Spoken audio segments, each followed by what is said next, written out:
හරි. ගණක් හදන්න මේ ආවේ න්‍යාසවල තියරි ටික කියා දෙන්න. මම කලින් කියපු එකේ පොඩි මිස්ටේක් එකක් වෙනවා මට වේලි ගන්න තේරු ගන්න. ඇත්තට මේක පොඩි එකක් නෙමෙයි. මොකද න්‍යාස කියන එක හරියට ඉගෙන ගන්න ඕනේ. න්‍යාස කියන එක මුලින්ම ඔළුවට දාගත්තට පස්සේ න්‍යාස හරි ලේසි. නැත්තම් දැක්කත් අපි වෙන තැනක් තමයි න්‍යාස කියන්නේ. ඉතින් මෙතනින් න්‍යාසවල බේසික් ටික හදාගමු. මුලින්ම ඔකට දාලා තියාගන්න. හරිද? අපි න්‍යාසයක් ගත්තට පස්සේ න්‍යාසයක් වරහන් වලින් අර්ථ දක්වනවා. අපි මෙහෙම වරහනක් හරි අපි න්‍යාසයක් භාවිත කරන්න ගන්නවා. හරිද? මේකෙන් තමයි හඳුන්වන්නේ. න්‍යාසයක් අපි හඳුන්වන්නේ මෙහෙමයි. ඒ කියන්නේ මේ වරහනක් ඇතුලේ අපි මෙහෙම ලියනවා. මෙහෙම තමයි අපි ලියන දේ ටික ලියන්නේ. හරිද? න්‍යාසයක් ලියන්නේ වරහන් ඇතුලේ ඔහොම ලියන්න තියෙන ටික ලියනවා. අපි මේක ඇතුලේ දාන්නෙත් ඉලක්කම් විතරයි. හරිද? ඊට පස්සේ න්‍යාසයක දැන් මෙහෙම ගත්තට පස්සේ මේ අතට තියෙනව නෙමෙයි. මේ අතට ඒවා තියෙනවා. ඊට පස්සේ න්‍යාසෙ මේ අතට ඒවා තියෙනවා. නේද? න්‍යාසයක මේ අතට තියෙන ඒවා න්‍යාසයක මේ අතට තියෙන ඒවා පේලි කියලා හඳුන්වනවා. පේලි. ඊට පස්සේ න්‍යාසයක මේ පහළට තියෙන ඒවා න්‍යාසයක තීරු කියලා හඳුන්වනවා. හරිද? අපි දැන් මෙහෙම න්‍යාසයක් ලිව්වොත් අපි න්‍යාසයට අකුරු ගානක් අකුරු දාගමු. අපි න්‍යාසයක් ලියනවා මෙහෙම. A B C මෙහෙට 3යි නම් ලියන්නේ යට ඒවත් 3යි. හරිද? උඩ එකේ 3යි නම් යට ඒවත් 3යි. හැබැයි යටට ඕනි ගානක් ලියන්න පුළුවන් අපිට. A B C D E F G H I H I J අවුලක් නෑනේ. න්‍යාසය ඇතුලේ එකම දෙතුන් පාර ලිව්වා කියලා කේස් එකක් නෑ. න්‍යාසය ඇතුලේ ධන ඉලක්කම් ලියන්න පුළුවන්, ඍණ ඉලක්කම් ලියන්න පුළුවන්, භාග ඉලක්කම් ලියන්න පුළුවන්. හරිද?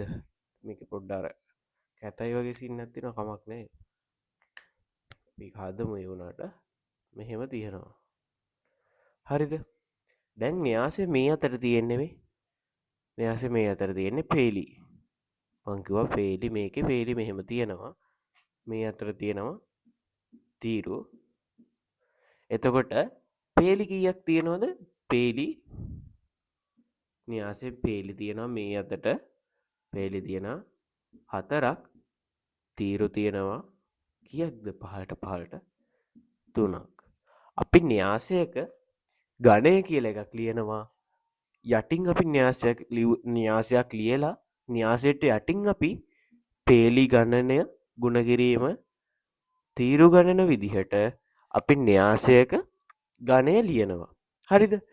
දැන් හිතන්නකෝ පේලි ගණන m තීරු ගණන n කියලා. තීරු ගණන n.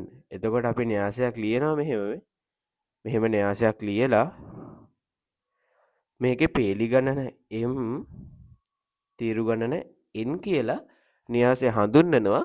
එයා තමයි න්‍යාසයක ගණය වෙන්නේ. පේලි ගණන ගුණ කිරීම තීරු ගණන තමයි න්‍යාසයක ගණය වෙන්නේ. හරිද? ඊට පස්සේ අපි න්‍යාස දෙකක් ගුණ කරනවා. දැන් මෙහෙම න්‍යාසයක් තියෙනවා කියලා හිතමුකෝ. න්‍යාස දෙකක් ගුණ කරන්න නම් න්‍යාස දෙකක් ගුණ කරගම කමක් නෑ. න්‍යාස දෙකක් ගුණ කරන්න නම් මෙයා m ගුණ කිරීම n න්‍යාසයක් වෙනවා. ඊට පස්සේ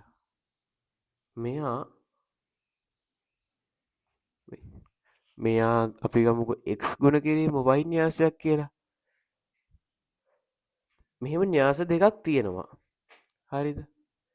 මෙහෙම න්‍යාස දෙකක් තිබ්බහම මේ දෙන්න ගුණ කරන්න පුළුවන් වෙන්නේ අපිට මේ n කියන එක්කෙනයි x කියන එක්කෙනයි සමාන වුණොත්. හරිද? මෙහෙම ගුණ කරන්න පුළුවන් වෙන්නේ මෙහෙම න්‍යාසය ගන්නවා. මෙයා m ගුණ කිරීම n මේ දෙන්න ගුණ කරන්න නම් මෙයා අපිට එන් ගුණ කිරීම වයි වෙන්න ඕනේ.